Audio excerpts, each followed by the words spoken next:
Good morning, mamas. I wanted to do a video all about the lip and tongue tie training that I just completed with Elizabeth Berg, who is a chiropractor and a lactation educator out in Minnesota.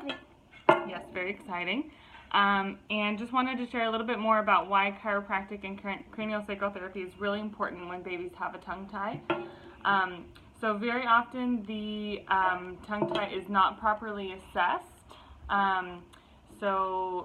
Sometimes it goes misdiagnosed or undiagnosed. So we did learn a little bit more about how to properly assess a tongue tie. So if you know of anyone who thinks that they might have a tongue tie or maybe it was undiagnosed or not checked properly, check with us, let us know, and we'd be happy to get those kiddos assessed. So I really want to talk about the importance, though, of why babies with a lip and tongue tie need chiropractic and craniosacral. So many of you know that already. We see a lot of babies post-revision, but it's even important to see these babies pre-revision to make sure everything is balanced out. So a couple reasons why. The tongue and the mouth and the jaw is all controlled by our cranial nerves and the upper cervical spine.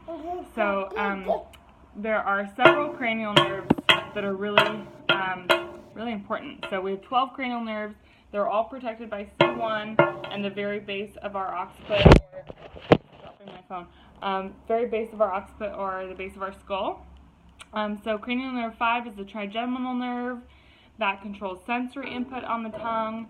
Cranial nerve 7 is the facial nerve, controls tongue sensation.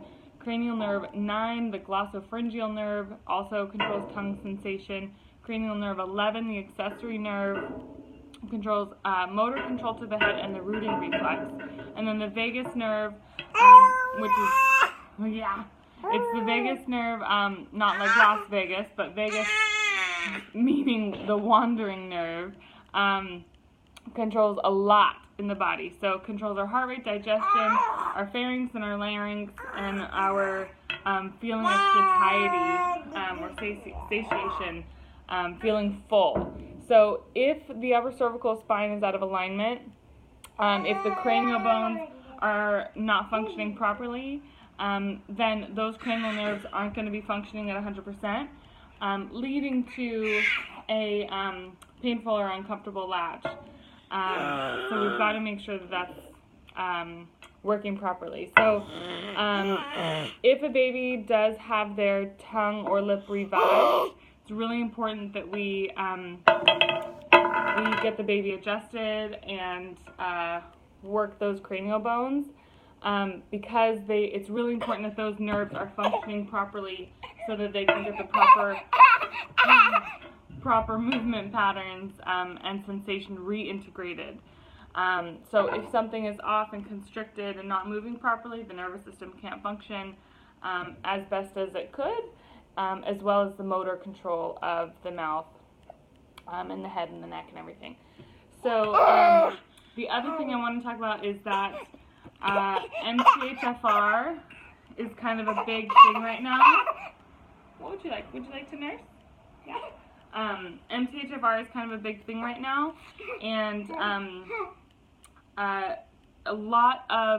every baby with a tongue tie will have it, but most mothers of babies with a tongue tie probably have it.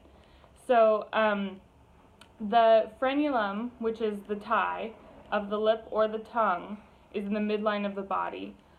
Things that are in the midline, that develop midline of the body in utero are developed from folate.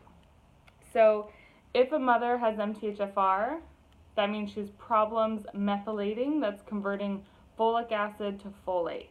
So pretty much everything in our diet and a lot of prenatal supplements have folic acid, but not folate. So if you have MTHFR, then that baby probably did not get enough folate in the first 27 days of gestation. So that brings me to, if someone has trouble methylating, then vaccines are something to look out for.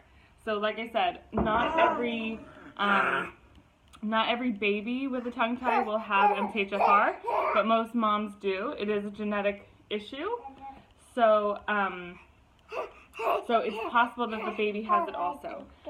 With MTHFR, there is a decrease in what's called glutathione in the body. Glutathione is the main detoxifier of the brain and the nervous system. So glutathione is what basically keeps our brain and nervous system healthy. So with vaccines do decrease the body's glutathione, as well as Tylenol. Tylenol decreases the body's glutathione. So when vaccines are given, it makes it a potential cause for the heavy metals and the adjuvants to cross over into the brain tissue. So that's something that we're going to talk about at our workshop coming up about vaccines. If your baby has a lip and tongue tie, what do you have to look for if you choose to vaccinate, or what are some options if you choose not to vaccinate? So please come to our workshop, check us out for that. And then this Sunday also, if everyone is in the Badass Breastfeeders Facebook group, they're having their meetup this Sunday. Dr. Najima with Pediatric Star Dentistry is going to be there doing free assessments. And I must say we see quite a lot of her babies post-revision, and they tend to have a lot of success with their revisions. So not every pediatric dentist or doctor who assesses and treats tongue ties are created equal, and we've seen a lot of good results from her. So make sure you make it to that. That's this Sunday. And we'll post links in the comments. Thanks for watching. Bye.